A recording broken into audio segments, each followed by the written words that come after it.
What's up, everybody? Welcome to the show. Welcome to Bourne 2, also titled as the Bourne Supremacy. This is the fourth Bourne movie we've done on Action Movie Anatomy, and the last one currently we're able to watch. We're so excited for Jason Bourne that comes out in theaters in just 2 weeks. We'll be hitting that one as well. Hang out with us. We're going to break down the whole movie for you, give us our favorite fist pump moments, favorite lines, and a special segment titled Most Hilarious Characters We've Profiled on Action Movie Anatomy. We'll see you in just a second. Welcome to Popcorn Talk, featuring movie discussion, news, and interviews. Popcorn Talk, we talk movies. And now, here's Popcorn Talk's Action Movie Anatomy. Boom! Oh, there he is. Oh, yeah. Oh, yeah. Still don't know any of the words of this song. Extreme Ways are back again. Extreme Ways are back again. I think every time we've done a Bourne movie at some point, I start singing Extreme Ways are back again. Just like in the middle of the show. It's a good song. It's a very good song. That's Moby. That's Moby. This is his heyday. This is actually post-Moby's heyday, really. It is. This is when you're like, oh. Moby's still around. Yeah. Well, he got famous off the first time they used the song, so... Actually, no, that was actually his heyday when they used it the first time. Yeah. 2002, that's like the tail end prime Moby. He was so weird. The music was so weird. The funny thing about Moby, though, is that this is Action Movie Anatomy, guys. This is a show about Moby. It's a show about action movies. We're going to talk about them in a second. But the weird thing about Moby is that he was in that same generation of music that as a middle schooler I loved, like Korn and Limp Bizkit and like Papa Roach. Like I saw all of them at Nelly. Well, not entirely, but Really? Come on. I saw Moby play one time on a show that Korn played, Papa Roach played. I went to that show, and I walked out of the arena when Moby was playing because I was like, this guy sucks. Like, I'm going to shave my head. And he was like up there, and he was like, I'm not one of these dudes up here who's like screaming and jumping around. We were like, he's so lame. Like, looking back on it, he was the only sane member of the entire... Everybody... Like, his music was the only good music involved, and was like, how am I getting put into shows with Korn? Why is this happening? Hey, Korn was huge, man. They were huge. They're my favorite band. Do you think that he's going to be in the new one? The new Jason Bourne? Yeah, they'll use Extreme Ways. They should, right? It's the theme music. Okay, all right. Yeah, it's the theme music. Now that we got all that taken care now of. we got that. Welcome to the show, guys. Welcome to Action Movie Anatomy. We talk about action movies on this show. We are brought to you by the Popcorn Talk Network, the online broadcast network dedicated to talking movies and all things movie-related. I'm your host, Ben Bateman, joined by Mr. Andrew Ghai. I'm Mr. Andrew Ghai. Very, very excited to talk about this movie. This is my favorite Jason Bourne. I find that so bizarre. Isn't that crazy? This is your favorite Jason Bourne movie. And I think it's so crazy that we both dislike our favorites the most in the franchise, I believe. Because I feel like you like 1 and 3 the most. Yeah. And I like 2 and 1 the most. Yeah, it is strange. It is strange. I find the third movie is the best. It's your favorite, and it is widely regarded as the best. But I do have to say that going back, watching that first one, we talked about this a bit on the last episode, I was more impressed by the first movie than I remembered. The first one's really good. Yeah, like it's impressive in a whole different way. But we'll get into all of that, guys. This is Action Movie Anatomy. We talk about action movies here. Those movies generally fit into 4 basic categories. So aside from being made after 1981, which is kind of a loose rule, rule number 1, the hero always plays by their own rules. Any one-man army, like Jason Bourne does. Yes. Rule number 2, the hero and the villain are always the smartest people in the room. Whoever the dickhead CIA old white guy who sits in a suit behind the desk. Yeah. Do you notice that the women are always logical, smarter, and less impulsive than the men in these movies? Yeah, absolutely. And it's basically always just Pam Landy and Julia Stiles being like, no, this is not how you do this. Even like Franca Potente in the car. Yeah. She's like, you don't have to do this. We can just leave. Yeah. Yeah. And she dies. But spoiler. So shit. I think that's an interesting detail that I was just sort of paying attention to last night. But nonetheless, that was rule number 2, smartest people in the room. Rule number 3, the movie is driven by a police, military, or political figure. He is military, kind of. He's like special military. Yeah, he was trained by the government to be... Government, military. Wait, what is... it's just Blackbriar and Treadstone. Well, I thought... They need a cooler name. It's super confusing. So Treadstone's the original project. Yeah. Blackbriar happens after, right? Blackbriar is made to kill Jason Bourne, right? I think so. Or to kill all of them. Yes. Yeah. Exactly. Blackbriar is we are the sharp end of the stick now, Pam. That guy is such a tool. I will enjoy my egg white omelet. What is his name again? David Strathairn. He's great. He's fantastic. Yeah, he's very good. He's a very talented actor. He had a moment. Rule number 4, the movie contains a minimum of 1 explosion. There's always at least an explosion in every Bourne movie, but I think it's just 1 explosion usually. That's what we were talking about at the last film. Right. There's 1 explosion per movie. In each movie, and in this one, it is... what happens? What's when the car crash? Yeah, not the car crash at the beginning. How am I not remembering the explosion right now? I just watched it. Oh, he Yeah. blows the house up. Yeah, right. Yeah, he blows Literally just watched this movie within the last 12 hours. Yeah. So that is how we break movies down here, guys. We have done 60 movies, I think. Maybe 59 movies, and this is movie 60 with Yeah, 2 could be. watch-alongs, something like that. You can go and find all of those in the archives on the Popcorn Talk Network. We are somewhere now in the 6 to 7 million total views on YouTube on this show, which is fantastic. We're very thankful for that. You guys have been incredible supporters for us. If you want to follow us or the podcast actually has been on a very steady Incline. Yeah, steady. I mean, we don't have much of a Twitter following on the show, but a small one. Yeah. And we've been getting like 2 to 3 new followers a week, which for a long time was just stagnant. Yeah, I mean, I think it's actually getting closer to like 5 Maybe. now, Yeah. which is huge. It's great. No, it's really fun. But the beauty of the followers on this show is that they're very involved. Yes. There's no bandwagon fans. Everybody who follows the show, will ask a question, sometimes get 30, 40 responses, even though there's less than 300 people on the Twitter. Yeah, So, and that's why it's getting us more involved, and it's also we get new segments. We got 2 new ideas Yeah. that we're bringing up this week. Yeah. And it's all because of you guys interacting with you guys. yeah, we're kind of reinventing some parts of the show a little bit. So that is at AMA Podcast. If you are listening or watching and you guys want to follow along and tweet us your thoughts. Otherwise, you can find me personally at Ben Bateman Media. And you can find me at Andrew Ghai. Yes. So this is the Bourne Supremacy, and we are going to watch the trailer Boom. right now. Great ways I'm back again. 2 years ago. This your store? It's a little hard to find. It's not a great trailer. I thought this was the beginning of the Walked beach. away from his past. Never to look back again. No, this is a horrible trailer His already. past Yeah. Never stopped looking for him. I thought there was gonna be a third shot of Carl Urban turning around. Turning around, yeah, exactly. Triple take. That's Mark B. Donica, everybody. That's our engineer, longtime engineer. How you doing, Mark? Pretty damn good. This is one of my favorite Bourne movies as well. My man. But I'm a big book fan. I like the books better than the movies. So Have you really read the books? Yeah, I read the original trilogy. Oh. They took a complete left turn. Yeah, with this Yeah. movie, it's a totally different movie. On his Still fun as hell. Yeah.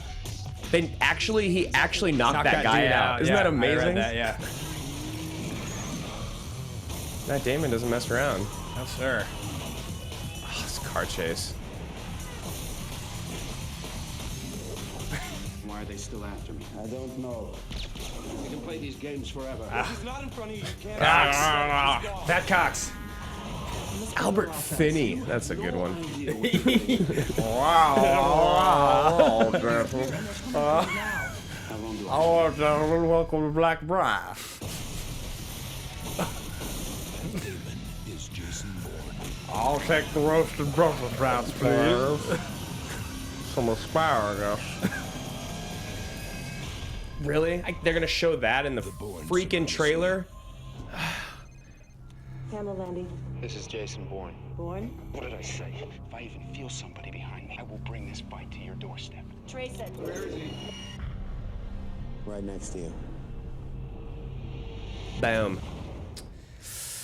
Not a good trailer. No, it's not a good trailer. They gave away a couple awesome parts, and the fact that they show the end of the car chase scene is actually infuriating to me right now. I don't know how it's possible that I watched this movie last night to the end, and I had like some sort of like a blackout during the car chase. Like Hey, I man. remember the car chase. Like, don't get me wrong. And, like, Right. seeing it in the trailer, but I'm just like, how is it that like somewhere in the last 10 minutes of this movie I had like a small blackout? Like it's just not that clear to me. Sometimes they just sneak up on you. Because I said it anyway. This is not a good look for me. You watch the movie, it's okay. We know.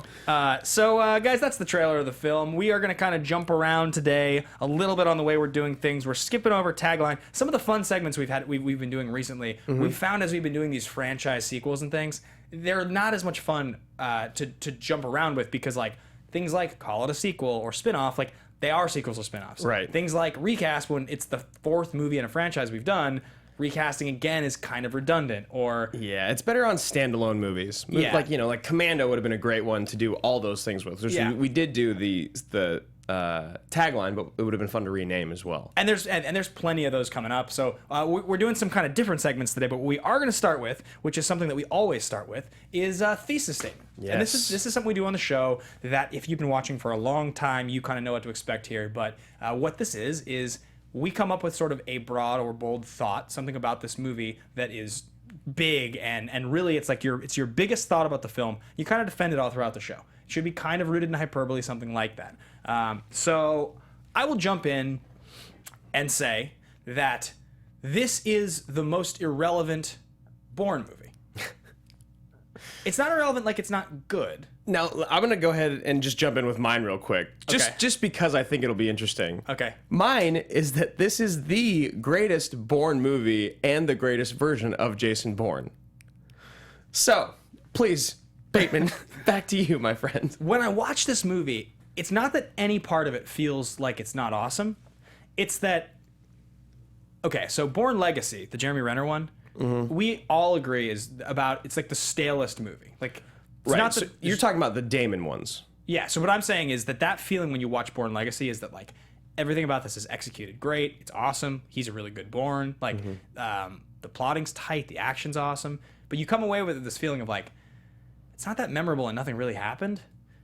Whereas the first Bourne movie is, like, super iconic. And all these scenes, when we watched it again, the movie stuck with me in such a way where I was like, there's a reason that I remember all these lines, all these scenes, all these moments. Right. The third Bourne movie is like, it's the fully realized version of what they wanted the second one to be. They're trying to cap off a trilogy. Like, everything about it is just fantastic. Like, it's like, it feels like the tightest, the most evolved. The action is sick. The train station opening, like, he feels like he's the smartest. Right. He doesn't feel as erratic. It's weird watching this movie. I was like, this just feels like a bridge sequel. The most relevant thing that happens is Marie dies. Yeah. Aside from that, like, Brian Cox is kind of just like a throwaway bad guy. He's fine, but like, he doesn't add that much. Like, Chris Cooper was way sweeter. Oh, yeah. Chris Cooper was way sweeter. And like, when you do finally meet Albert Finney in the third movie, like, he's like the mastermind. He's like the mastermind behind all of it. So like, it makes more sense. Like, there's just all these things about this movie. And I was watching it, I was like, it's like scene after scene after scene. It's like exotic European location, goes to Russia, blows something up, has a fight with a guy. It's not that the scenes aren't great. The car chase is sweet. The fight with the magazine, awesome. Yeah. It's just like, this movie to me feels like the most sort of redundant Bourne movie, and also it's the one I've seen the least times. When I watched it, I was like, there's a reason that I don't remember almost anything about this movie except for the magazine fight, the shot at the beginning, and the car chase at the end. And the rest of the movie is just kind of like ahead, like, what happens in this movie? Right. It just feels like circles almost. Yeah, It's right. just like, it's so funny because while you were saying that, I had an epiphany. Yeah. And because I don't disagree with you at all in that. I still think it's my favorite one. Yeah. And I think this is the best Bourne. But it's for reasons that...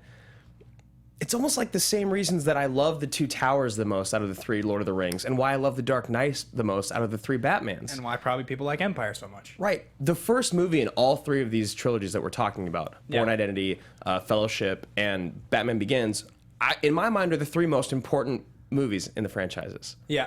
And the third ones, they have to wrap them all up. Yep. And they're kind of regarded as the worst, although Return of the King is awesome. And and Ultimatum. For you, yeah. Whereas the second film is kind of like the lead characters just doing what they do best. Yeah, right. You know what I mean? Like, just kicking ass to kick ass. Yeah. Like, the battle at Helm's Deep, Dark Knight, it's like Batman. Like, Yeah. that's the Christian Bale Batman that you want. And the third one, he's already, like, given up. And on the first one, Yeah. he's learning who he is. Yep. So the second one, he's, like, perfect. Well, yeah, the second movie in all the trilogies, it's always the extension. It's kind of like you can't make a 5-hour movie. Right. So you don't. So you make the 2-hour first movie that sells the idea, and then the studio or whoever is like, we'll make 2 more because the first one was so good. So now you're like, I have all this rope. I really have to show all the best parts of this, the coolest stuff. Right. In the second film. Which is where you get on Hoth, you get like a whole ice world, and you get the Luke, I am your father. You get Right. all that stuff.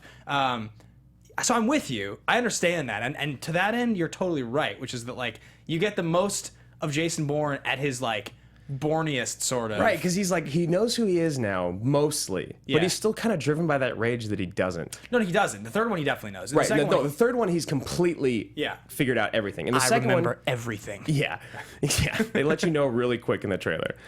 In the second one, he knows most things. He's like on his way to figuring it out, but he still is driven by a rage of not knowing so much, Right. including his own name.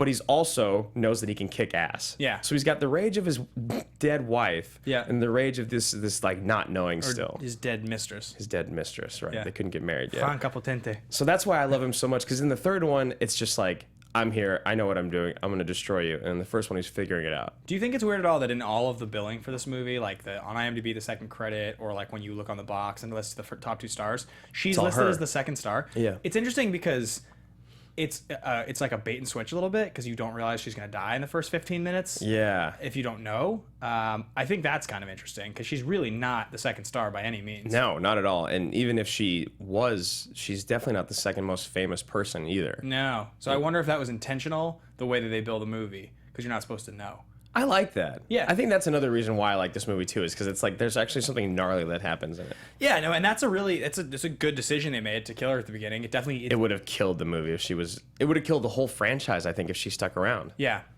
definitely. That could have been another good thesis. Yeah. Well, that's interesting. That's interesting. We both have our different theories on this movie. I just And that we don't disagree with one another. Yeah. But they are completely opposing theories. you're like happy about it, and I was like, Yeah, I'm I don't like, really need to watch yeah. this again. Yeah, it's true. It's true though. So all right, so that's thesis statement.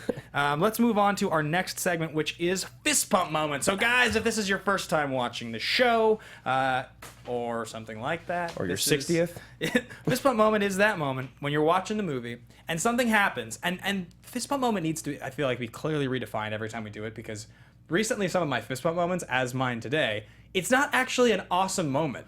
It's not like that's clearly the best moment of the whole movie. It's Yeah. like, it's kind of that moment where, for you personally, something happens where you just have like yes, this is awesome. I'm so into this movie. I love this movie. It's just something that you see, and it doesn't even have to be monumental. Like mine in this is so insignificant. Yeah. But it's what reminds me of like, oh, Yeah. yes. Yeah, so it can be something huge, you know. For me, like with Terminator 2, it's the theme music. Like that's what it is for you. So it's like that moment, you know, the shower room scene in The Rock. Like it can be a huge thing, can be a little thing, can be a touching look between a father and son. Any number of things, but it's like a moment. Sorry, it's not that I didn't get it. I was reading what all of the fans were saying. What were they saying? No, they're just talking about the sequels and all of that, and how they're usually darker and more. They have to like cover more ground to get Yeah. people back for the third one. And, Yeah. So, but yeah, it's that moment where you're watching. It's like you want to call your buddy, like, dude, you gotta put this on. It's so awesome. Look at this. Anyway, that's what fist pump moment is. So, why don't you go ahead and go first on this one? Okay, so mine originally was gonna be when she gets shot, because I was like, oh my god, Yeah. like holy Totally. what is he gonna do now? Like that was my initial one. But my favorite part is when he's just been shot and he's like stumbling through the convenience store or grocery store, whatever it is, and he breaks the bottles, and he goes out, and he sees the cops pulling up, and he's like, okay, what do I do? I'm hurt, Yeah. I'm tired. And so he kind of starts acting drunk and takes this huge pull out of the vodka Yeah. bottle, and he leans against the cab. The guy's like, hey, get away from my cab. And you could just see him like look at him, and he's holding all the liquid in his Yeah. mouth. And then the cops engage him. He spits in his face, kicks Yeah. both their asses in like 2 seconds. Yeah. And then the cab driver looks at him, and he's just like, Yeah. that's my fist pump. Is Yeah. when the cab driver realizes like, this dude wasn't drunk. He used your car as blah, Yeah. blah, blah. Like it was just that moment of like, yeah, that's Jason Bourne. That's Yeah. what he does. Yeah. It's true. I mean, there's a lot of those, because like one of the other fist bump moments is anytime Bourne has one of those, like he's like docile and he like kicks everyone's ass moments. Yeah. Those are always sweet. When he's in the interrogation room and he knocks that guy out, you know, that's a super sweet moment. I think mine though is we love Brian Cox on We this love show. him so much. We love Brian Cox. Brian Cox had this wonderful run for about 10 years there. And it's right in the heart of our like young movie loving days, because if you look at the 3 most recent hits that we'll get to in a second here with star profiles, you'll remember like all these movies that he shows up in, because there were some I didn't list. Like he's in The Ring. I forgot that he's in The Ring, but he's totally in The Ring. And like yeah. there's all these movies that Brian Cox shows up in. So And you're always happy when he walks on screen. You're like, yep, there he is. There's my boy. because he's a terrifically talented actor. Yeah, and he never cares about stealing a scene. No, he's one of the famous like middle-aged man character actors who's just in Yeah. everything, and he's super famous. And he's one of those guys that if I ever meet him on a red carpet, I get to interview him, I'll be so excited. Yeah. because it's just I've seen so many things you're in, and they all mean so much to me. And then I also just want to like talk to you. Yeah. Like, what's your favorite whiskey? Yeah. You know, like I feel like that guy would be so cool to hang out with. He's probably just outrageous. So anyway, Brian Cox. Bottom line is, I just love the first scene you see Cox. and he's just like sitting there at the desk, and he's just like so like just like large and disgruntled. The phone rings, and she's like, "It's Pamela." And he's like, "What can I do for you, Pam?" And you're just like, you probably just came from like Soup Plantation and ordered the like lentil soup light, but ate like a loaf of bread with it or something. You know what I mean? So what I love is when she sits down with him and she's like, "Tell me about Treadstone." He's like, "Never heard of it." You're just like, yes, Cox, controlling a situation. You'll never give away your position of power, let alone to a woman. Because you're Brian Cox. You're Brian Cox, and you're in the CIA, and you think you know you're better. so condescending. We have to go after him. What does she say something next, and he just looks at his watch? He looks at his watch. "Look, Pam, you don't want to go down this road." He's just the best. Yes. Yeah, I love that. I mean, that's a moment. There's something so funny about that moment of when certain people that you love appear on screen, like Kilmer and Deja Vu. Yeah. Busey when he gets out of the car in Lethal Weapon. Yeah, completely. You see these people for the first time in the film, or all of a sudden you're just like, God, you are just a gem. You're in this movie. I'm so excited about it. Yeah, Brian Cox, man. Hats off to that dude. One of my all-time favorites. Love him. So anyway, that's my fist pump moment. That's kind of what we mean, guys, when we say fist pump moment. It really doesn't have to be anything relevant. Can just be. But I think before we queue up the next thing, which is going to be star profiles, I think we should do our top 5 segment of the week. Yeah, let's do our top 5 Because now. I think it relates pretty well to my fist pump, which is top 5 hilarious characters, intentional or unintentional, we've come across since doing AMA. And this can be, I don't think we need to rank them. I think it's just like when we do top 5 actors that got fat. We can do just top 5 One of my favorite segments we've done on the show. It's a good segment. And this is another one of those ones, guys. If there's a character that you came across in any of the movies we've done that you just could not stop laughing, or one of the ones we name is like just your all-time favorite, tweet at us. Yeah, tweet at us, please. Let us know, because the thing is, Andrew's in the live chat usually, but it's a 2-man show, so we don't get to go back and look at the live chat. So you guys may have said like the most brilliant, hilarious comment ever, but if you do it in the live chat, we don't ever get to see it. So tweet at us or leave it in the YouTube comments after or something. But let's kind of get into top 5 before we get into star profiles. Okay. I think I have like 15 written down. Yeah. So we're going to go back and forth. I'm going to try not to double up on any of yours. Okay. That way we can get a solid 10. All right. Do you want to go first? There's so many. There's so many good ones. There's so many good ones. Yeah, you know what? I will, in honor of this one, I'll go Agamemnon. Of course. I'll go Brian Cox as Agamemnon, it's the same year actually as this movie. It's the same year. He's the same weight. And he's the same weight. And Brian Cox, like, he just there he is. He is like jammed into his king's clothing. He's just, it's one of those rare situations where like Brian Cox has the acting chops to pull this off without a doubt. The man could probably do anything. Yeah, really. He is fantastic. He's not like morbidly obese. He's just like a heavier set middle-aged man. Yeah. And he doesn't care. He's a character actor. Yep. So like what I love about Brian Cox as Agamemnon so much is it's just one of those situations where he just like doesn't sell me on the costuming. You just don't belong here. Yeah, you just like, it just doesn't. A lot of the characters, like, it's just like Troy is like a movie that I think is pretty poorly costumed. Yeah, it was sucked. It was so much worse than I remember it being, and I was so excited for it. And like watching Brian Cox as Agamemnon, he's just like, I'm just a greedy king and I want wives and like It's just evil. He's just evil incarnate. And you just like love how much he hates Brad Pitt. He's just like Damn Achilles. He's just so annoyed by him. So yeah, I love Brian Cox as Agamemnon. It's very similar to the Tavington relationship with yes. What's his general? What's his name? I can't remember. Oh, in The Patriot. In The Patriot, I can't remember that Wilkinson plays. Wilkinson plays. Yeah. Damn him. Damn that man. Damn him. All right, so then, you know what? I mean, with basically for all the exact same reasons. Yeah. I'm gonna have to go with Bennett in Commando. Oh, Vernon Wells. Vernon Wells.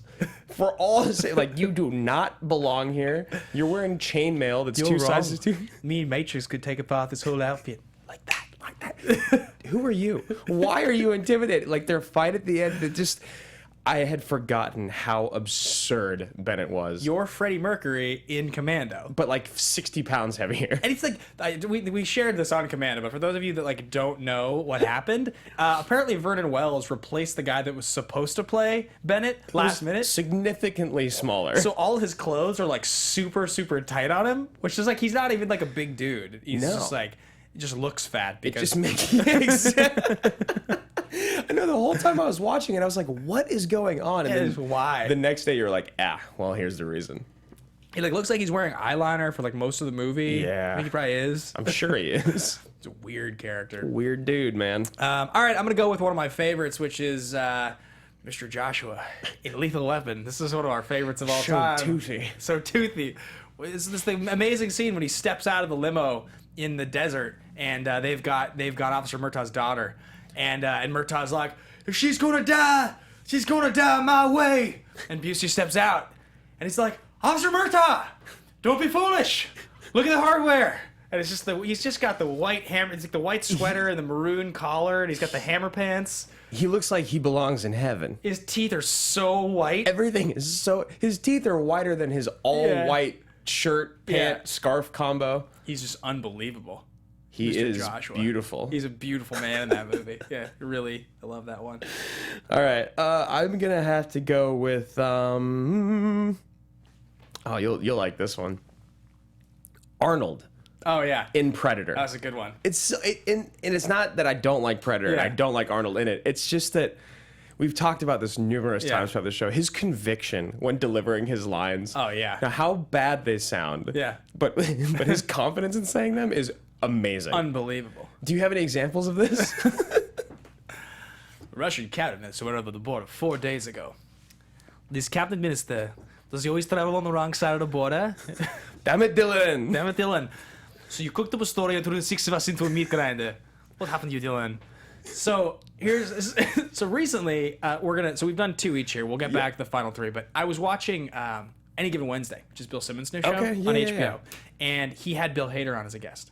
And he asks Hader, this is my opportunity to, by the way, just retell a story I saw, which is not something that's usually good in comedy, but it's so good and it relates so much that I feel the need to do it. And we love Arnold, and we always like to hear good things about him. Yeah, and shout out to Bill Hader for telling this amazing story. But so he's like, Simmons is like, so I heard you did like a lot of odd jobs and things in Hollywood before you made it. And he was like, yeah, what's the weirdest one? He's like, well, I was Arnold Schwarzenegger's PA on the movie Collateral Damage, and which I saw. Have you seen Collateral Damage? Oh, it's terribly good. 3, yeah. And he's like, really? What's your most bizarre Schwarzenegger story? He's like, well, there's this one day we're in the jungle, we're in Colombia, and Arnold has a grill out. He's just grilling in the middle of the jungle, and he's just sitting there. There's bugs flying around, and he's just like moving around the meat. And we're sitting silently, and he looks over and he says, "This is the same jungle we shot Predator." And he's like, and Hader's like, ah, and he's like, it's like super bizarre. Schwarzenegger's like, I had schnitzel flown in for the whole crew, and he's like, and Hader's like, huh. So he's like, and then he just starts naming people from the movie. Bill Duke, he ate the schnitzel. Jesse Ventura, he ate the schnitzel. Carl Weathers, he ate the schnitzel.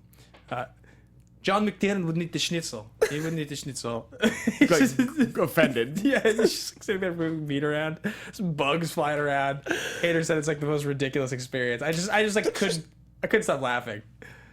Just guys like that in comedy just find themselves in the most amazing situations. Oh my God. That is, if I could be Arnold's PA, that would be incredible. Yeah. But he took it as like an odd job trying to make money in the middle, you know? Yeah, of course. And that's amazing. Yeah. I would try the schnitzel. Bill Duke, he ate the schnitzel. Jesse Ventura. All right, so star profiles. This is. Oh no, we only went 2 through our we top did, 5. we did. We got more to do. Oh my gosh, I got so distracted by the story. All right, Yeah. it's your turn. So I did. You did Vernon Wells. I did Agamemnon. Yep. I I did Arnold. You did Schwarzenegger. I did Busey in Lethal Weapon. I'm also. So let's see. I'm gonna jump ahead with. There's so many good ones. All right. I'm gonna go Simon Phoenix in Demolition Man. Just incredible. Just amazing. Simon Says Die. Die. I've never seen such a convincing acting performance from Wesley Snipes. The most convincing. Yeah. He was so committed to this character. So committed. The karate scene in the public area near like the payphones. When the music turns on, it's like bow. Yeah. And he like kicks everyone's ass is definitely that's the best scene of the movie. It is incredible and hilarious. Unbelievable. Yeah, very good. On that same note, because it's a person taking a role and just running with it, Yeah. I gotta go Chris Tucker in Fifth Element. Oh my God, one of the all-timers. Like between the two of those guys, those might be the two best on the show of like committing to a character and just owning it. well, I mean, we've said it before, but like, it either ruins the movie or makes the movie what it is. I can't quite decide. You know, we're gonna probably get to talk to Luc Besson at San Diego Comic-Con this year. Oh, yeah. because he has that new sci-fi epic coming out. Yeah. We're trying to get press coverage for that. Gotta talk to him. We'll have to talk to Besson about his choice to direct Tucker that way in the Fifth Element. Yeah, because a lot of people, when we were going back and reading the reviews, were saying that they felt like it ruined the film and it really took away from it. Whereas you and I feel like, and most people, I believe Mark is one as well, that just thinks it's perfect. It just fits part in that of- world so well. It's part of the absurdity of that movie. Like, it's just hard to imagine. Like, that movie's just like so ridiculous. Right. So why not push the envelope? Yeah, absolutely, absolutely. So you go Tucker. I'm gonna go with a favorite of mine, a guy who's fucking awesome, Ryder, and that is the character Ryder, played by John Travolta in The Taking of Pelham 1, 2, 3. My face hurts right now just from smiling, thinking about how ridiculous all these people were. I have several times now, like I do this sometimes, where I there's a scene I really like and I watch it on YouTube a lot. The scene, our favorite scene from Taking of Pelham, so good. Watched like 4 or 5 times in the last few weeks. It's just so good. You've watched that 4 or 5 times in the last week? Yeah, I put it on driving a couple times. Safe thing to do. I'm sorry, officer. I was watching. Look, just watch this scene with me real Watch quick. the scene with me. I guarantee you'll be convinced. It's just, he's just so absurd. Like, I love the fact that Travolta agreed to do it. Yeah. I love the fact that at the point in his career he agreed to do it. He's like kind of, he's like fat and balding. Yeah, he's like chubbier. And like, Covered in tattoos. he hadn't been in movies really. Yeah, he had like a little bit of a break, and like I'm telling you, I think that movie is like that's like an underappreciated cult classic. That, It like, is. I think it's much better than people are willing to give it credit for. Have you seen From Paris with Love? No, I never watched it. Me neither. Yeah. But I feel like we should watch it just so we can watch Yeah. Travolta do it again. I feel like that would be a good plan. It's a good life decision for us. Yeah, definitely. So there's Ryder. I'm gonna go with dude, Mr. Busey in Under Siege. Oh yeah. And I love it because you followed. You know Busey better than almost anyone I've ever I met know in my Busey like life. the back of my hand. And you're like, it's funny because you can see that this is the beginning of his transition into insanity. When he comes out cross-dressed, and you're like, why is this happening? Why is this? There's no purpose Everyone's like, for this is so funny. It's like, oh, this is great. And like, if I was actually there, that'd be like if our boss, like Steven. That'd be like if Stephen Lemieux at a Christmas party came out as a cross-dressed person in a wig. Funny you should say that, Steven. I'm kidding. Totally kidding. Well, yeah, like, and because like his plan is to like distract everybody and then go like shoot the captain. Completely unnecessary. He could have just like actually not done a cross-dressing gimmick and just shot the captain. Yeah, because he didn't bring the attention of everyone on the entire fucking boat to him. Well, if somebody else shot the captain, maybe it would have made sense. During that moment. Yeah. Yeah. But not the case. No, he's like, I'm gonna go cross-dress and then I'm gonna kill him. Give me like 2 minutes. Does he have a gun hidden under his cross-dressed outfit, maybe? Yeah, I think so, but he could just have a gun. He's like second in command. On the ship. Yeah. Sir, why do you tolerate that clown? Busey's drawl is also one of my favorite things about him. It's his drawl with the size of his teeth in his mouth. There's something really special. Is that 5 each? I think that might be 5 each. I think that's 4 each. I did Phoenix. I did Agamemnon. I did Ryder. Mm-hmm. I did. Maybe that is just 4. There's one more. Let's see.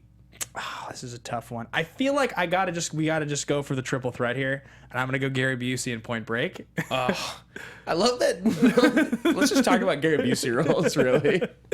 Because Busey in Point Break is like one of my all-time favorites. Like I think that's where Busey shines the brightest. Yeah. You know, where like when you first meet him and he's standing there, and at this point, it's literally only 4 years after Lethal Weapon, but he's let himself get like very fat again. Significantly overweight. Yeah, he's got like a very, very large belly.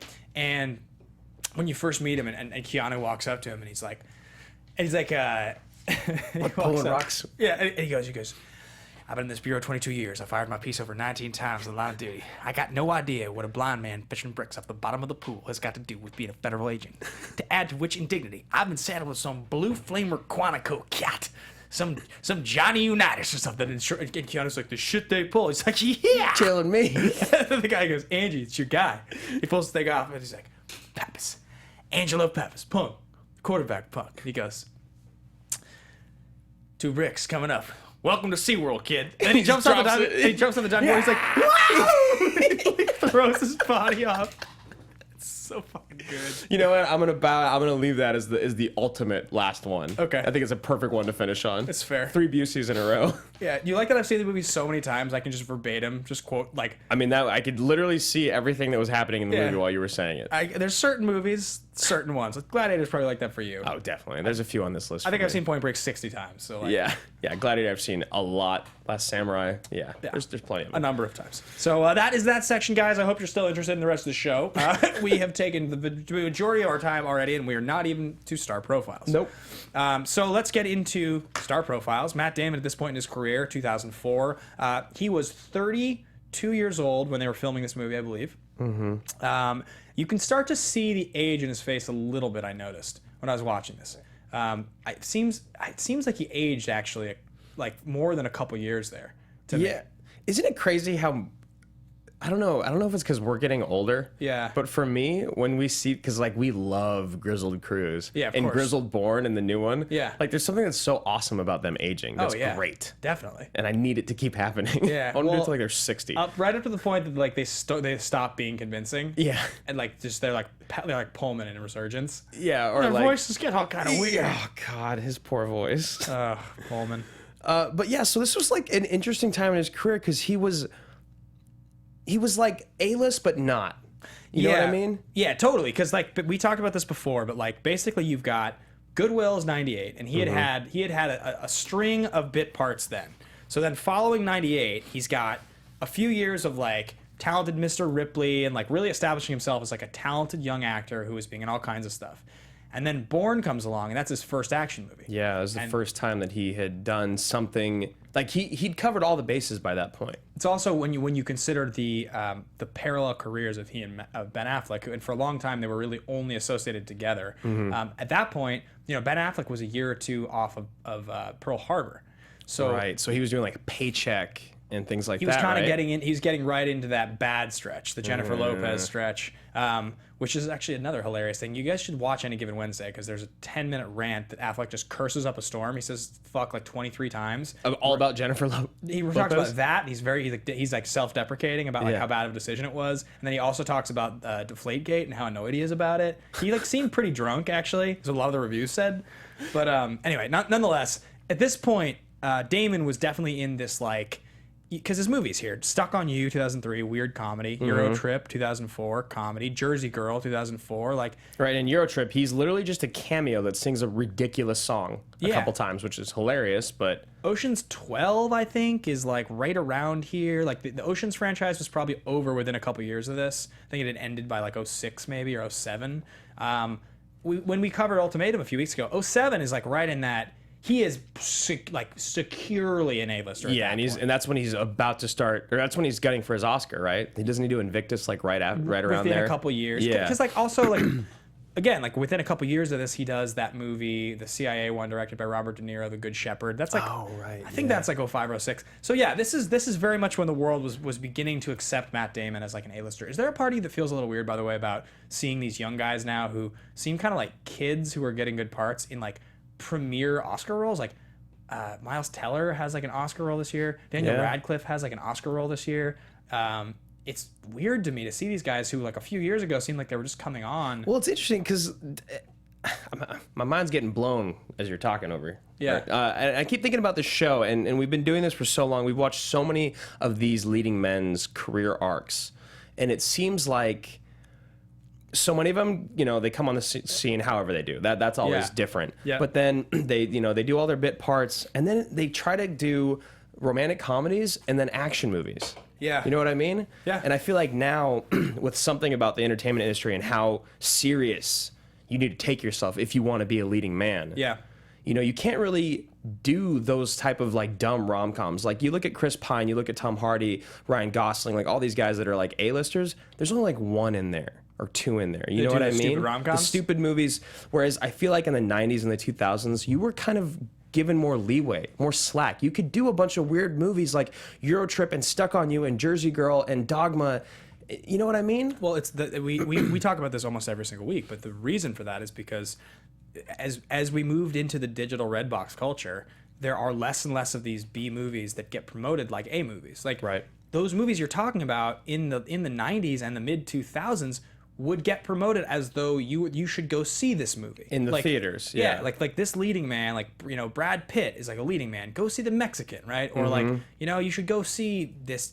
I mean, Mr. and Mrs. Smith is kind of an action movie, but like It's like you have to sell the movie more now. yeah, you basically have franchise movies, and other than that, if it's like if you can get it, even movies that have like huge casts are straight to video sometimes. Yeah, I mean, like a great example, and it's interesting because the Coen brothers are kind of an anomaly in themselves. But Hail Caesar, Yeah. love the Coen brothers, Massive love what they do, cast, starring massive George cast, Clooney. fan of everyone in it, no interest in watching it. Yeah, and it was promoted as though it was like a digital release. Right. I saw it in theaters, but like again, like it's very, very weird to see the transition, and that's what you're talking about. Even those movies that I'm okay, Spotlight won the Oscar last year. Spotlight was a movie that if it hadn't started getting Oscar buzz, no one would have seen. Right. Like I didn't hear about it coming up. It wasn't a movie that I thought was going to be in contention. It just kind of like was a total surprise. So like I definitely think we're in an era now where marketing is responsible for almost everything. Yeah. Almost everything. Yeah, because imagine if movies that were huge back then were marketed correctly towards like the general demographic. So many of those indie movies that were just rolled over through the years Yeah. would have gotten Oscar nods instead of like, I mean, maybe Julia Roberts movies. you Yeah, know? right. Totally. Not knocking on what she did, but I'm just saying there's a lot of movies that gets like you said, Spotlight, if it wasn't marketed correctly and it didn't get the Academy buzz, I would have never heard of it. Yeah, right. Completely. Yeah. So anyway, guys, let's get into star profiles with Brian Cox. Because Cox, this is that stretch we're talking about. The 25th Hour, 2002, Spike Lee movie. Not the last, but one of the last relevant Spike Lee movies before he really started to tumble. X-Men 2, 2003. Did Norton get the Oscar nod for that? No. He did not get a nod? Pretty sure he didn't. I don't think so.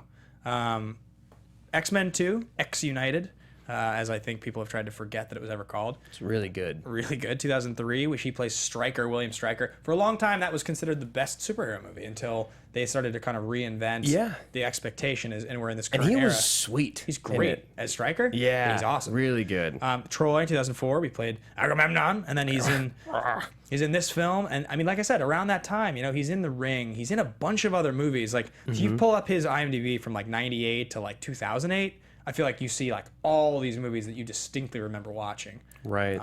He's just that guy. He's an adaptation. He plays right around the same time. He plays the screenwriting guy who's like giving the seminar that Nick Cage is taking. I think the thing with him is that everyone knows he's so talented. Something McKee. Yeah, keep going. And he can get put in any movie and fill any role well. But there's something about him that isn't a leading man, and he's been given that opportunity a few times throughout his career. And it was funny, they did it again in his older age with the movie Red. Not the mainstream movie Red with Malkovich and Mirren and all them. There's another movie with him. It's just about him and his dog and him living out in the country. And then these like shithead college kids kill his dog. And it's about him getting his vengeance. And he's the leading man in it. Does he kill them all? He gets them pretty good and their family and all that. It's not a bad movie, but you do watch it and you're kind of like, it was all right.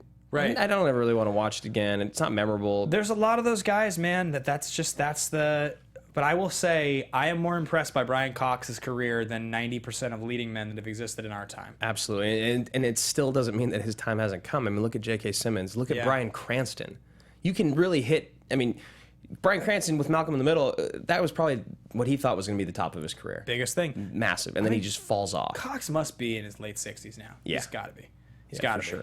sure. So in any case, that is star profiles. Let's continue to move through this here. A couple notes. The reason that we are giving ourselves a little less time to talk about production on this film is we've talked about these same people for the franchise a bunch of times. So we will breeze over those things. Most important things to remember. The first Bourne book, The Bourne Identity, was adapted not faithfully to the first movie, but somewhat. Right. After that first one, none of the books, the Robert Ludlum novels, actually have any bearing on the movies. Is that correct, Mark? The second book is like completely different? Oh yeah, no, you could do an entire trilogy just on one of the books, let alone try to adapt Right.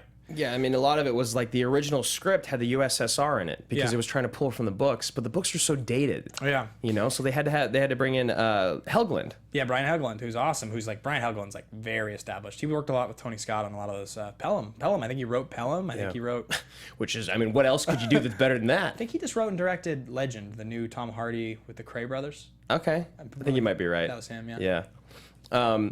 But yeah, so it doesn't follow the books well at all. I mean, luckily for Mr. Ludlum there, they're going to just keep making movies with Bourne as a character, and he keep getting paychecks. Paul Greengrass. Now,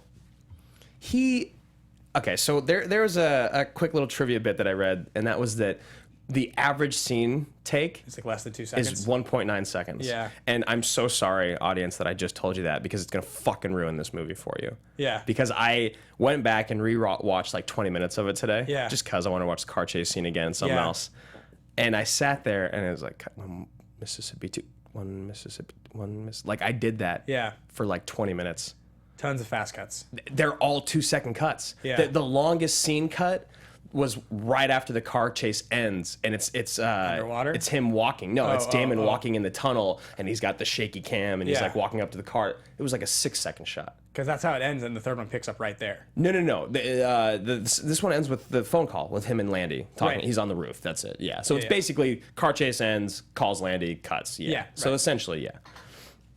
But yeah, so that was one of those things. So Paul Greengrass, how do you feel about him? Because I know that you like. Well, I like Greengrass. I mean, so Greengrass was a guy who he's super smart. That's one of the things about Paul Greengrass. And he's had a very interesting career. He did a movie called Bloody Sunday in 2002 when Frank Marshall, who's Kennedy Marshall, super famous producer, the biggest name producer on all these films, along with Patrick Crowley.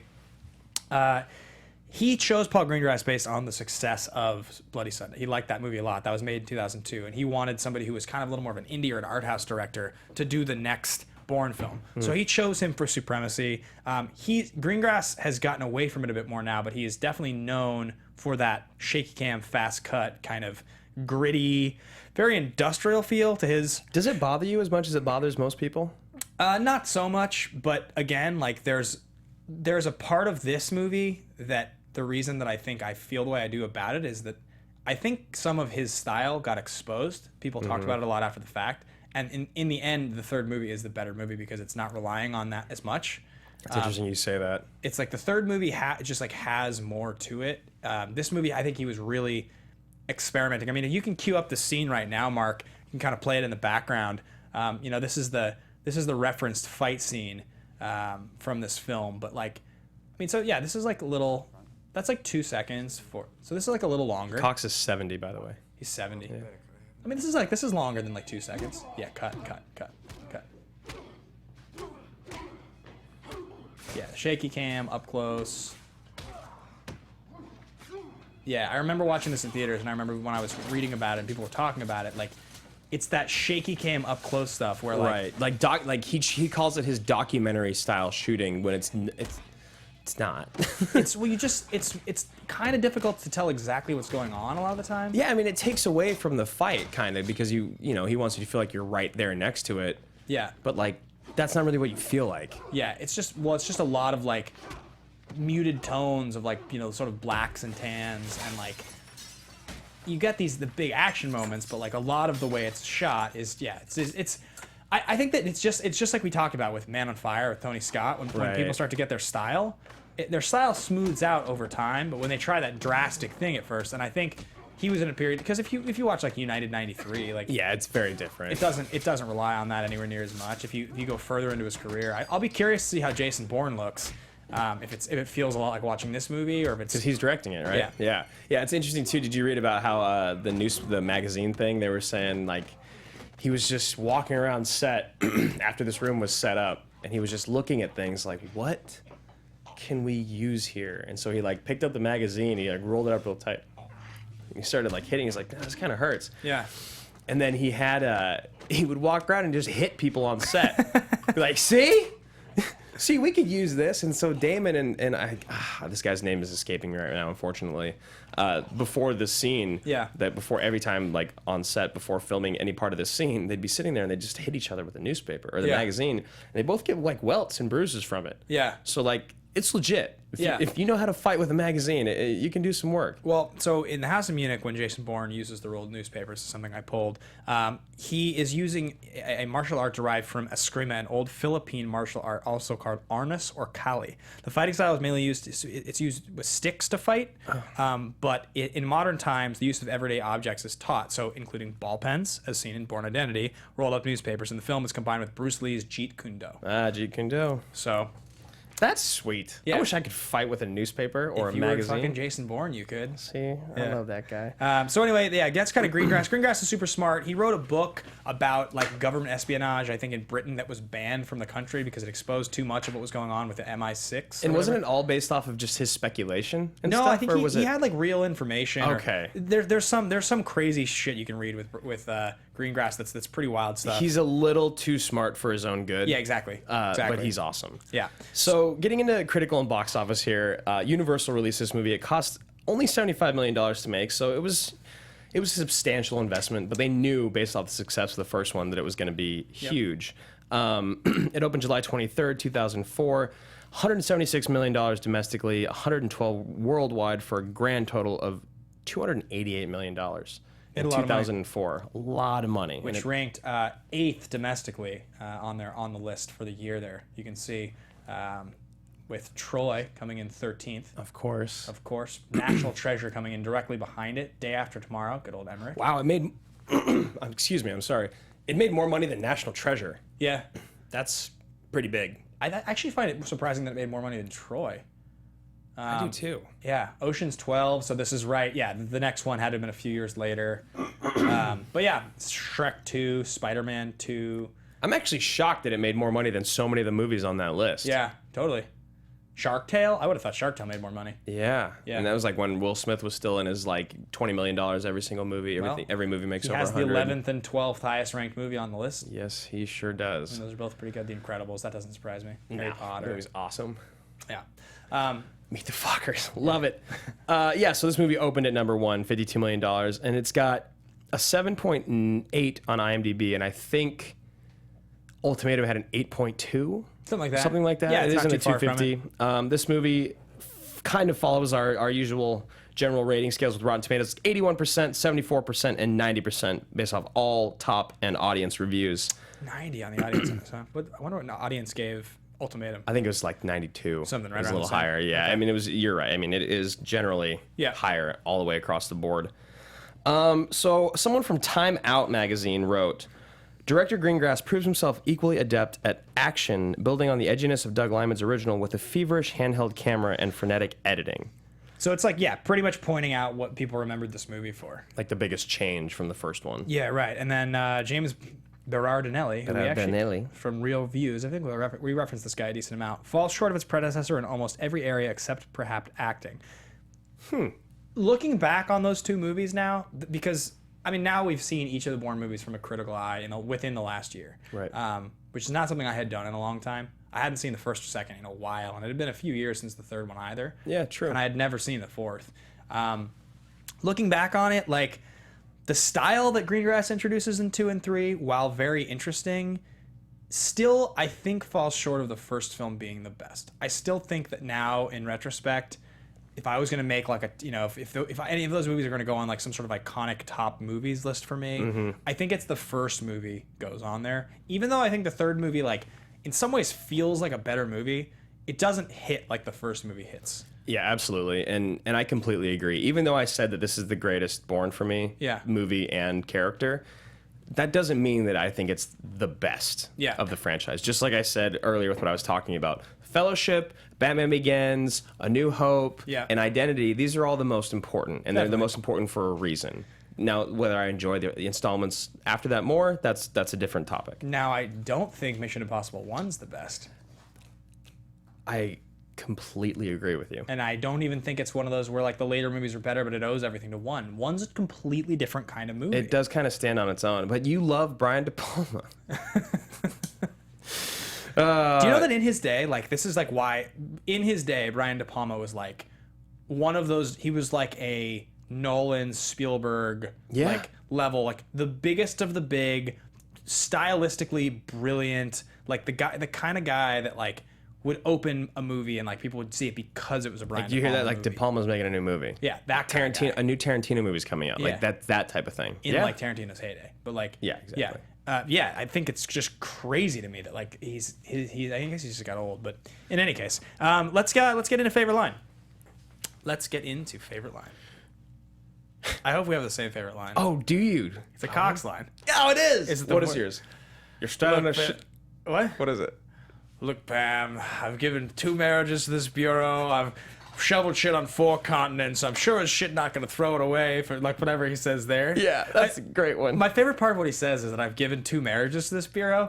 Like somehow Brian Cox and the character that he is, was able to get married twice. not only that he was able to get married twice, but also the fact that like he thinks that it's like his commitment to the bureau that chased his wife away. Like he's like such a just Like, a, look at you, Brian. Yeah. What do you think? you just like seem like such just like an angry, chauvinistic, like Like sexist, condescending asshole. yeah, everything about It's all you the seems- bureau. Yeah. You're standing in a big puddle of shit, Pam. You don't have the shoes for it.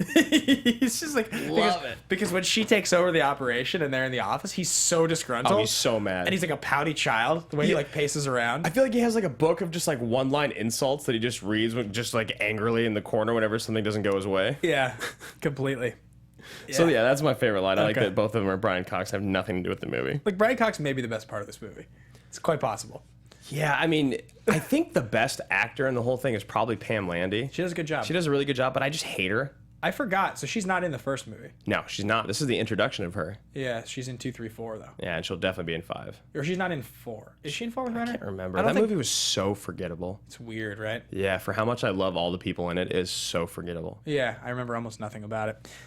So we aren't going to do hero villain rankings this week. We will come up with an updated list. That list, if you guys have been following the show for a long time, you know has gotten so long. It's very hard on the screen for us to actually kind of do justice to the ranking idea, to even really like look at everything all together. So I think we're going to kind of revisit that soon with maybe a new approach. Yeah, but we've got something else in place for it today. Yeah, so guys, we've been interacting on Twitter, and Max Brockman453 on Twitter posed the question: of the 3 major action franchises, that being Bourne, Bond, and Mission Impossible, which deserves to die? Right. If you were going to have to end one of those franchises now, or not now, but which deserves for the next movie to be its last, which one would it be? Well, damn, Ben, that's a good question. I wonder if our fans Yeah. have good questions for us every week that we could bring on the show. So what we thought is, guys, a new segment we're going to introduce on this show is AMA Question of the Day. That rhymes, and you know it does. Yes, it does. So, guys, if you tweet questions throughout the week, we will be pulling one Twitter question every single week that we will be using on the show and having a debate, which we are about to do right now on that subject. So, again, follow that Twitter at AMA Podcast with the hashtag, let's see, should be AMA Question? Sure. Hashtag AMA Question. And let us know what you think the question of the day for the movie in question. So by Monday every single week, there will always be a confirmation of what that movie is. Follow the Twitter. You'll see there'll be a poll. We'll announce it. We will pitch some movies in just a second. But when you have an idea for the question of the day, hashtag AMA Question, we'll pull it, put it on the show. Absolutely. So for today's question, which do you choose? You know, it's tough, man. And the reason for this is because I don't really want to live in a world where there's no Jason Bond or James Bond. Right. That being said, James Bond franchise has been the worst for me over the last 10 years. Yeah. 15 years, whatever it is. They're like all bad. I mean, there's some slight good. I mean, there was Casino's Skyfall great. was all right, Casino was great, but other than that, Yeah. they were all pretty much garbage. Yeah. Even all the way back to GoldenEye. GoldenEye's like okay. GoldenEye's Yeah. like entertaining for its time. It was great. Like but being a kid growing up, it was awesome. So, but I don't want to live in a world without James Bond, and there's no way there's not going to be a James Bond. So that being said, I think Jason Bourne needs to die. I think that Bourne 5 has to be the last one. I think Bourne 5 or 6 needs to be the last one. Whereas, and the reason for that is that when they brought Jeremy Renner into Legacy, it just wasn't the same. It just wasn't. There just wasn't something there that I loved about what makes me love those movies, and that's the journey that Jason Bourne's taken. Now, that being said, Ethan Hunt being gone, Yeah. being replaced by Renner in that franchise as well, which is very odd. I don't think that works either, but I think if I have to pick one, Jason Bourne has to go because he's the most standalone hero. It is all him on his own always. Yeah. He's getting old. It's getting tired. Jason Bourne 5 needs to be the last one. Yes, Of course. yes, sir. All right, so we've got a couple folks in the chat saying Mission Impossible, like you mentioned, because Cruise is going to be leaving. But I think they keep going bigger and bigger and bigger with the stunts, with the events, with everything. It's going to hit a ceiling, and to be perfectly honest, I wouldn't be as disappointed if Mission Impossible was the next one to go off. So, Mr. Donica, you're going to go with Mission Impossible. I'm going Mission Impossible. And I'm going to go with Bourne, even though it's probably my favorite of the three. Yeah. What are you going with, man? I'm gonna say Mission Impossible has to die. Yeah. Mission Impossible dying is tough. I mean, you can basically. Okay, I'm with you entirely on the Bond thing. Like, Right. But Bond has been recast over and over for years. So And none of us want Bond to not be around. and there's you try again with the next James Bond if it maybe it hits. Like it's that franchise is built on recasting, so I don't think that getting rid of James Bond makes any sense. When you ask the question, is it Bourne or is it Bourne or is it Mission Impossible? Like, I'm okay with non-blockbuster Jason Bourne movies. I don't know if Renner's the guy, but Right. like I'm okay with like Tony Gilroy scripts, like Greengrass directed. Like, even if you start to back it off, as long as you keep the same tone, the same feel, those movies are sweet. Like, okay, great example of something. For whatever reason this week, I had never watched either of those Alex Cross movies that Morgan Freeman was in. Kiss the Girls and Along Came a Spider. yeah. But I remember them coming out in the 90s. Like, I remember, like, they were just like cable movies. Yeah, they're sweet. And, like, I love Seven, and, like, he had a run of movies like that. So I, on Amazon, 2 nights this last week, watched Kiss the Girls, and then I watched Along Came a Spider. And they're not great movies. Nope. They're very entertaining. They're, like, kind of whodunits. Yep. Morgan Freeman's great as that character. And, like, I'd be, it's like I'm okay watching those kind of as B movies, and like I'm happy they exist. I'm not okay watching a B Mission Impossible. No. And so once Cruise leaves that franchise, you're not going to be able to sell me on somebody replacing Tom Cruise as Ethan Hunt. It's just not going to happen. There's no way there's a Mission Impossible movie that stars Chris Pratt or that stars Michael Fassbender or that Or stars Renner. You can't see Renner taking over. Like, No, like, you didn't like him enough in 4. I mean, not even that, but he's fine. It's just like Tom Cruise is the only Tom Cruise. Yeah. There's a quality to those Mission Impossible movies that's like, it's kind of otherworldly. Like, you can't really believe that there's a human being over 50 who at this point is still doing it. Yeah. And like, I'm not going to be satisfied watching a Mission Impossible movie with somebody else. I'm just not.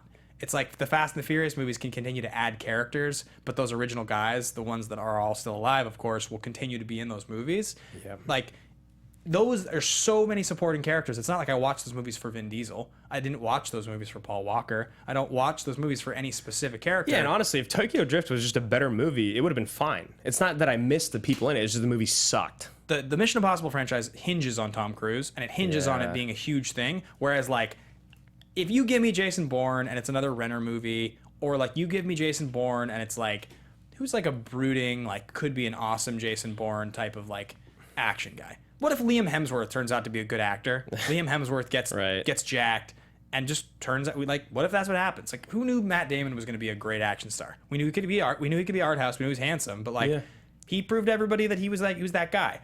What if it's Liam Hemsworth or it's some guy like that? I think Pine could pull it off. Yeah, Pine. I mean, Pine do that. Chris Pine played the Jack Ryan character, Shadow Recruit. Yep. Yeah, that's what makes me think so as well. So a guy like that, like Jack Ryan Shadow Recruit's a great example of a movie that was not. I think it was a major release, but like I don't think anyone just got saw forgot it. about, yeah. Yeah, but like someday, if I'm home and that's on Netflix, and I'm like, I'll see if this movie's Check it okay, out. and it turned out to be I good. think Burnsy liked that movie. Shadow Recruit. Yeah, I feel like if it turned out to be good, I'd be like, sweet, happy to have watched this. That's never gonna happen with Mission Impossible movies. So that's all my right, argument. all right. I don't know. I feel okay. Did I just convince you? I don't think so. I just don't think either of them can keep going on. Really? I think the only one that can keep going on is Bond. Both of them need to die soon because both the reasons that make those franchises great are getting too old. Yeah. I just think that Tom Cruise is a little older. That's it. And a little more awesome. A little more awesome. Fair enough. Fair enough. I can't wait for Mission Impossible 6. But But yeah, so that was the AMA question of the day. Yeah, so guys, tweet in your questions for next week's film. We'll be getting to pitch in just a second. We're not going to recast this week because we have recast this cast several times. This movie, there are 3 action movie categories. Which of the categories does it fit into? Totally ridiculous, totally legitimate, or ridiculously legitimate. For those of you that are wondering what that is, totally legitimate are movies like The Fugitive or movies like Terminator 2. They hold together extremely well. They don't really feel like you laugh unintentionally. Totally ridiculous is what it sounds like. Face Off, Con Air, movies that are just completely absurd. And movies that are ridiculously legitimate are the middle category. The Rock, Point Break, Speed, Predator. You laugh kind of unintentionally, but they're grounded. They keep you engaged the whole time. They're absurd, but like they're pretty well put together movies. They're very compelling. For me, Supremacy, it's totally legit. Yeah, I would agree. This franchise takes itself very seriously. It doesn't really lose me at any point. Yeah, and this movie doesn't, or this franchise doesn't hinge on comedy at all like the other 2 do. Yeah, there's no comedy at all. But I also don't laugh unintentionally. So Right. Yeah. What is it? What was that thing that we pulled? Jason Bourne doesn't smile once in this whole movie. the entire movie. Not even with his wife in the beginning, because it's already stressful. You say wife twice now. Were they married? I just keep calling her that. It's not his wife. I mean, Okay. I don't know if they did. No, they didn't get married. Married. Yeah, he would They never. would have. She would have. They could have. She would have married like one of his like aliases. Yeah. John Michael Caine or something, whatever, like from the first movie. Yeah. But in any case, guys, there's only one thing left, and that's called the pitch. What are we pitching this week? I don't know. I don't know what to pitch this week, man. It's tough. It's getting interesting because we've got all these movies coming out that we've kind of built up to do. Yeah.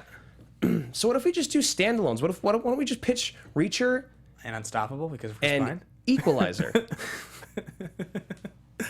It's true. We can't do another. We can't do another Tony. We can't burn our last one. We gotta save We it. gotta save it. It's a shame because Chris Pine, but it's not the moment. It's not the moment. Jack Reacher or Jai Courtney's in that. or Equalizer. I like Equalizer. Why don't we pitch fucking Equalizer or Safe House?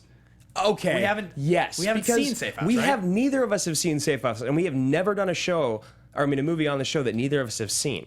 Yeah, and I've heard that movie's pretty sweet. Is there a third like kind of bad Denzel movie?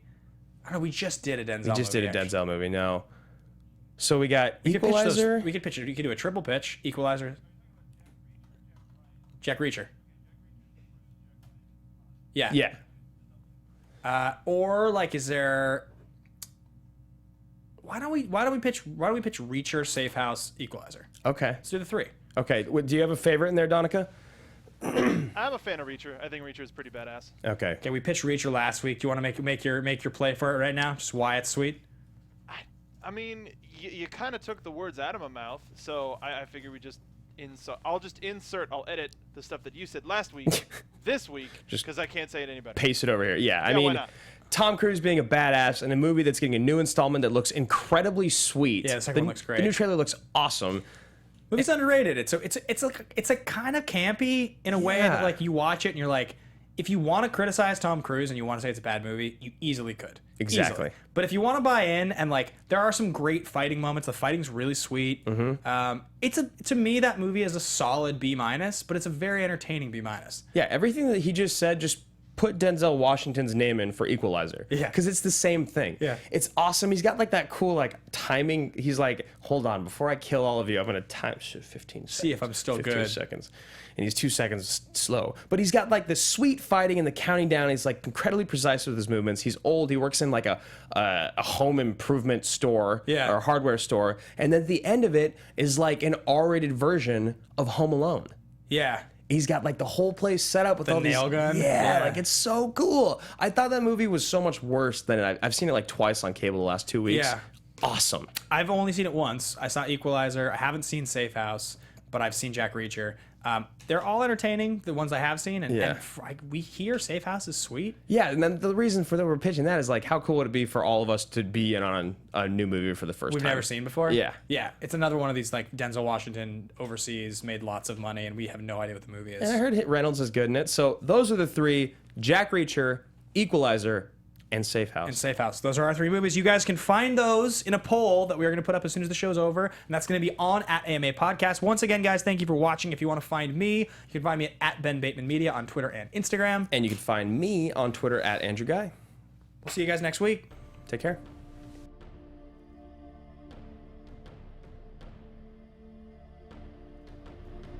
From producers Maria Menounos, Kevin Undergaro, Phil Svitek, and the entire Popcorn Talk Network, we would like to thank you for tuning in.